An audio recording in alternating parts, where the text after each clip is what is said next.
இன்னொருத்தர் பேசிட்டே இருக்காரு.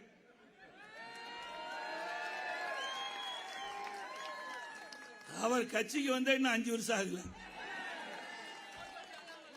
அப்படிதான் கருதுறேன். அப்படி 5 வருஷம் நிரம்பாத ஒரு குழந்தை மாதிரி இருக்கிறவரு அண்ணா திமுக பத்தி பேசுறாரு.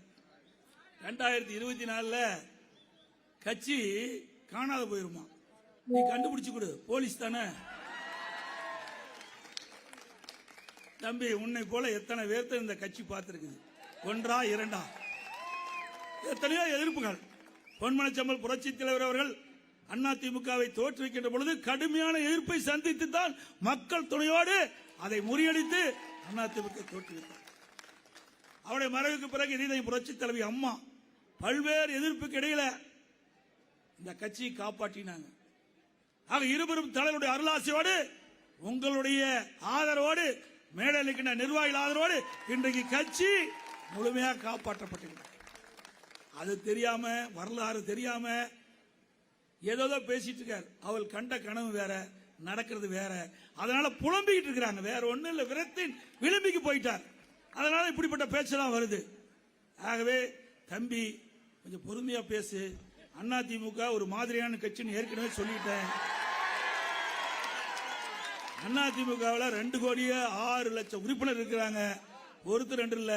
உங்க மாதிரி விரல் விட்டு எண்ணுகின்ற தொண்டர்கள் இருந்த கட்சி அல்ல. கோடிக்கணக்கான தொண்டர் இருக்கின்ற கட்சி அண்ணா திமுக கட்சி. ஆகவே எதை பேச வேணுமோ அதை பேசுங்க. ஏன்னா உங்க கட்சி மோசமா இருந்தா எங்க கட்சி ஐயா பழிச்சு பேசுற? எங்களுக்கு உங்களுக்கு என்ன சம்மதம் இருக்குது? நாங்க தான் வெளியில வந்துட்டோமே. உங்களுடைய நடவடிக்கைகளை நாங்க பார்த்துட்டு தான் நாங்கெல்லாம் வெளியே வந்திருக்கிறோம்.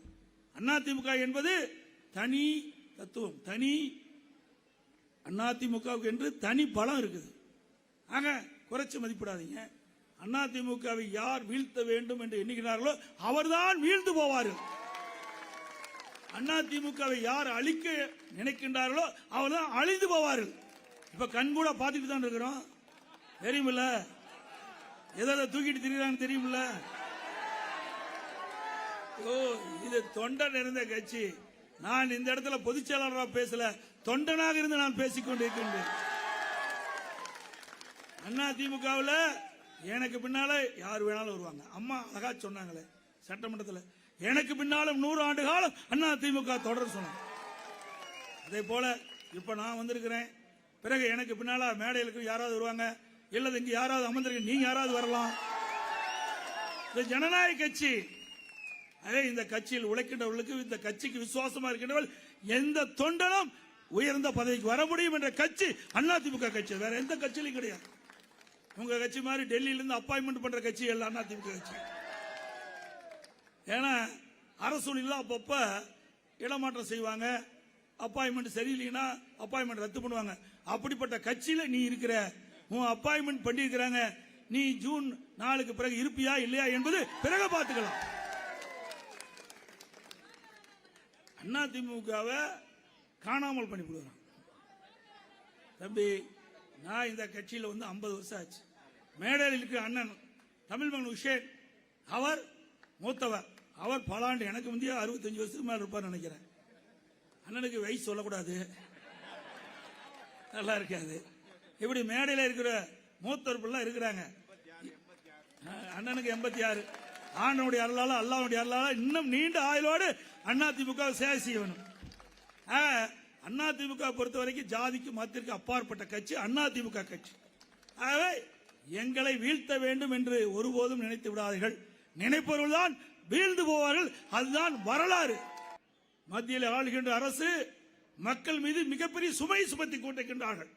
இன்றைக்கு நடுத்தர மக்கள் இருந்து ஏழை மக்களுக்கு இருசக்கர வாகனம் பயன்படுத்துறோம், பெட்ரோலை பயன்படுத்துறோம். இன்றைக்கு லாரிகள் அதிகமா டிரான்ஸ்போர்ட் இருக்குது. விவசாயிகள் பயன்படுத்துற பம்பு செட்டு, மீனவர்கள் அந்த போட்ல டீசல் பயன்படுத்துறாங்க.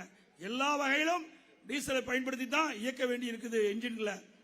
அப்படி இருக்கின்ற பொழுது டீசல் விலை இன்னைக்கு பாத்தீங்கன்னா 55 ரூபாய் இருந்து இன்னைக்கு 74 ரூபாய். அப்படி என்றால் குறைஞ்சபட்சம் 39 ரூபாய் விலை உயர்ந்திருக்கு என்று கருதுகிறேன். 39 ரூபாய் ஒரு லிட்டருக்கு உயர்ந்தா எப்படி மக்கள் தாக்கு பிடிப்பாங்க? சிந்திச்சு பாருங்க. அவ்வளவு வரி போட்டு வெளிநாட்டில இருந்து இறக்குமதி பண்ணி கச்சா எண்ணெய்க்கு அதை சுத்தகரித்து வெளியிடும் போது அதிகமான வரி போட்டு இன்னைக்கு மக்கள்கிட்ட விற்பனை செய்யறாங்க. இதனால் மக்கள் கடுமையா பாதிக்கிறாங்க. யாரும் எந்த கூட்டணி கட்சியும் கேள்வியே கேட்கல. ஸ்டாலின் கூட கேட்கல, பயந்துகிட்டு கேட்க மாட்டேங்கிறார். நம்ம தான் கள்ள கூட்டணிங்கிறார். நீ தான்ப்பா கள்ள கூட்டணி வச்சிருக்கிற. ஏன் இந்த டீசல் பெட்ரோல பேச மாட்டேங்கிற? பேசுன பயமா? அதிமுக எப்பொழுதும் பயப்பட்ட சரித்திரம் கிடையாது. எதை எதிர்க்க வேணுமோ அதை எதிர்ப்போம், எதை ஆதரிக்க வேணுமோ அதை ஆதரிப்போம். இன்றைக்கு பெட்ரோல் டீசல் விலை உயர்ந்து போச்சு, அதை நான் எதிர்க்கிறோம். மத்திய அரசு குறைக்கப்பட வேண்டும். ஏன்னா எல்லா வகையிலுமே பெட்ரோல் டீசலை பயன்படுத்துறாங்க மக்கள். இன்னைக்கு எல்லா பொருளுமே லாரி மூலமாக தான் கடைக்கு வருது. அப்ப லாரி கட்டணம் உயருது, லாரி வாடகை உயருது. அப்ப லாரி வாடகை உயரும் போது அந்த சரக்கு கட்டணம் உயருது. அப்ப கடையில் போய் பொருள் வாங்கும்போது அந்த சரக்கு வாங்கும்போது மக்கள் தலையில் வந்து விடியுது. ஆக டீசல் விலை உயர்த்தினால் மக்கள் தான் பாதிக்கப்படுறாங்க. ஆகவேதான் மக்கள் பாதிக்கப்படக்கூடிய இந்த டீசல் பெட்ரோல் விலையை மத்திய அரசு குறைக்க வேண்டும். இதில் எந்த நஷ்டம் கிடையாது அவர்களுக்கு. குறைந்த விலையில் தான் வெளிநாட்டிலிருந்து கச்சா எண்ணெய் இறக்குமதி செய்யறாங்க. அதுவும் அண்மையில் உக்ரைன் ரஷ்யா போர் நடந்துட்டு இருக்குது. உக்ரைன் ரஷ்யா போர் நடந்துட்டு இருக்குது. இப்ப ரஷ்யா இருந்து நம்ம இந்திய அரசாங்கம் கச்சா எண்ணெய் இறக்குமதி செய்யுது. அவங்க 30% மானியமா கொடுக்கறாங்க. 30% தள்ளுபடி செஞ்சு நம்ம கச்சா எண்ணெய் இறக்குமதி பண்ணிட்டு இருக்கிறோம். அப்படி இருக்கும்போது இன்னும் விலை குறையும். ஆனால் மத்திய அரசு அதை பற்றி சிந்திப்பதும் இல்லை. அவருடைய தேர்தல் அறிக்கையில் அதை வெளியிடவும் இல்லை. இன்னைக்கு தேர்தல் அறிக்கை வெளியிட்டிருக்காங்க. மத்தியில் ஆளுகின்ற பாரதிய ஜனதா கட்சி தேர்தல் அவருடைய அறிக்கை வெளியிட்டிருக்காங்க. அதுல பெட்ரோல் டீசல் விலை பற்றி குறிப்பிடல. ஆக மக்கள் மீது இன்றைக்கு வரி என்ற பெயரிலே இன்னைக்கு மிகப்பெரிய சுமையை சுமத்திய அரசாங்கம் மத்திய அரசாங்கம். மத்திய அரசாங்கம் அப்படின்னா மாநில அரசாங்கம். 2021 சட்டமன்ற பொதுத் தேர்தல் போது திரு ஸ்டாலின் தேர்தல் அறிக்கையில் குறிப்பிட்டார், திராவிட முன்னேற்ற கழகம் ஆட்சிக்கு வந்தா பெட்ரோல் 5 ரூபாய் குறைப்போம், டீசல் 4 ரூபாய் குறைக்கிறாங்க. பெட்ரோல் மட்டும் 3 ரூபாய் குறைச்சாங்க, சொன்னபடி முழுசா குறைக்கல. ஆனா டீசல் இதுவரைக்கும் குறைக்கவே இல்லை. இத பலமுறை சட்டமன்றத்தில் பேசணும், தொலைக்காட்சி வாயிலாக பேட்டி கொடுத்தோம், ஊடகத்தின் வாயிலாக தெரிவிச்சோம், அறிக்கையின் வாயிலாக தெரிவிச்சோம், ஒண்ணுமே செய்யல. ஆனா அண்டை மாநிலம் கர்நாடகாவில் 8 ரூபாய் குறைச்சு கொடுக்கறாங்க. நம்முடைய பாண்டிச்சேரியில் 6 ரூபாய் குறைச்சு கொடுக்கறாங்க டீசலுக்கு விலை 1 லிட்டருக்கு. தமிழ்நாடு அரசு திராவிட முன்னேற்ற கழக தேர்தல் அறிக்கையில் குறிப்பிட்டிருக்கிறீங்க, திராவிட முன்னேற்ற கழகம் ஆட்சிக்கு வந்தா 1 லிட்டர் டீசல் 4 ரூபாய் குறைக்கப்படும் என்று. அதை குறைங்க. ஏன்னா இப்படி குறைச்சாதான் இந்த விலைவாசி குறையும். அப்படி குறைக்க மறுக்கின்றால் இன்றைய முதலமைச்சர் ஸ்டாலின். நான் ஏற்கனவே சொன்னதை போல அத்தனை தேர்தல் அறிக்கையும் பொய்யான அறிக்கை, வெற்று அறிக்கையா தான் மக்கள் பார்க்கிறாங்க. எதுவுமே நிறைவேற்றல கொடுக்கப்பட்ட அறிவிப்ப. அதோட திராவிட முன்னேற்ற கழகம் ஆட்சிக்கு வருவதற்கு முன்பு இன்னைக்கு நீட் தேர்வு பத்தி பேசுறார்.